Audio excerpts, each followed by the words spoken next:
In this video, we'll be talking about Unit 6.1, the lifespan and physical development in childhood.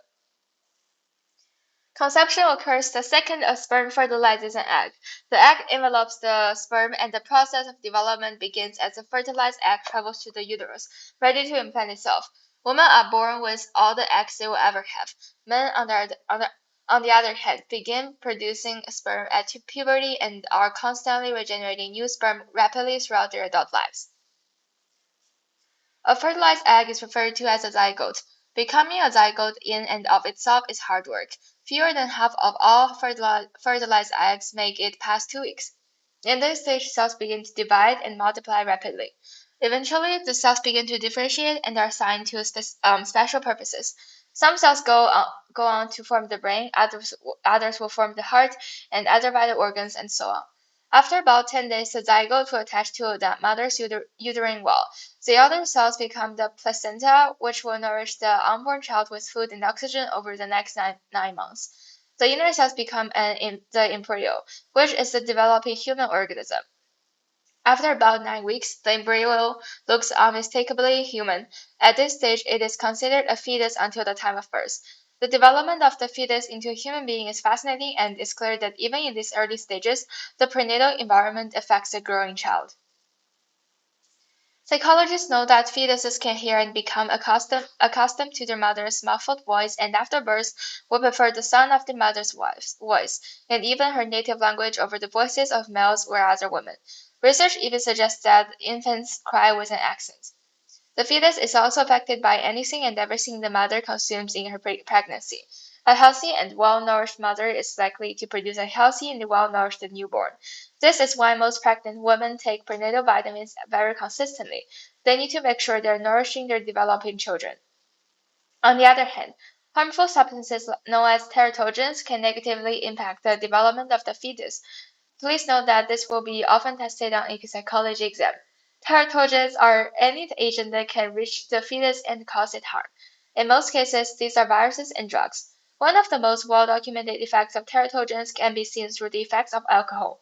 If a mother drinks heavily during her pregnancy, the infant may be born with fetal alcohol syndrome, which is known as FAS. FAS. Fetal alcohol syndrome illustrates how teratogens can impact physical development since children with FAS can have abnormal facial features, low birth weights, developmental delays, and small head sizes. It even shows how teratogens can impact social cognitive development as children with FAS are more likely to have cognitive impairments or behavioral issues as they grow.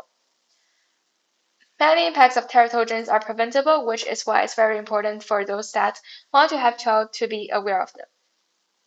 FAS is completely preventable if a woman does not drink alcohol during pregnancy. When the baby is born, the lifespan begins. Competent newborns are capable of much more than crying, feeding, and pooping. Psychologists have studied the attention span of newborns in great depth, and their research suggests that infants are hyper-aware of the environment. Infants will pay attention to any novel stimulus, rapidly taking in information about the world around them. Eventually, they will habituate and become familiar to new stimuli. The responses to familiar stimuli will decrease over time, and their interest will wane once they have become familiar with a given stimulus. Research suggests that even in infancy, the human mind is set up to form social bonds and seek social interactions. Infants appear to be far more interested in human voices and faces than they are in animal objects. They'll turn their head in the direction of voices and will stare longer at human faces or face-like images. Infants also show a series of fascinating reflexes as well. Some of the reflexes, such as rooting, sucking, and swallowing, and breathing, have very clear purposes for the infant's survival. Rooting is a reflex that occurs when an infant's cheek is touched, causing them to turn their head in that direction and open their mouths. This reflex helps the infant locate the source of food and enables them to feed. Sucking is a reflex that enables the infant to draw milk or other fluids into their mouths and swallow. This reflex is important for the infant's nutrition and hydration. Swallowing, and breathing are a bit self-explanatory, but you may not have thought of them as reflexes before. They indeed are though, since they are innate and not learned. Other reflexes, such as the Babinski and Moro reflexes, seem to be evolutionary holdovers. This is because they're present in infants but are not necessary for their survival in modern environments. They may have served a purpose in the evolution of humans, but they're not as important for the survival of infants in the contemporary society. The Babinski reflex occurs when the sole of an infant foot is stroked, causing the infant to curl their toes and fan out their toes and heel. This reflex is present in infants up to about 12 months of age and is thought to be an evolutionary holdover from when humans are quadrupeds and are needed to grasp objects with their toes. The Moro reflex, also known as the reflex, occurs when an infant is startled by a loud noise or a sudden movement. The infant will throw out their arms and legs and then bring them back in towards the body. The reflex is thought to be an evolutionary holdover from when infants needed to protect themselves from predators. Most of these reflexes disappear as the infant develops. In fact, the presence and disappearance of these reflexes are used as an indication of healthy neurological development. Throughout their development, children grow from newborns into toddlers, from toddlers into childhood, and from childhood into teenage adolescence. This development is linked to maturation, which refers to the orderly physical and cognitive development of the child. The infant brain begins to develop in the mother's womb and brain development continues into adolescence.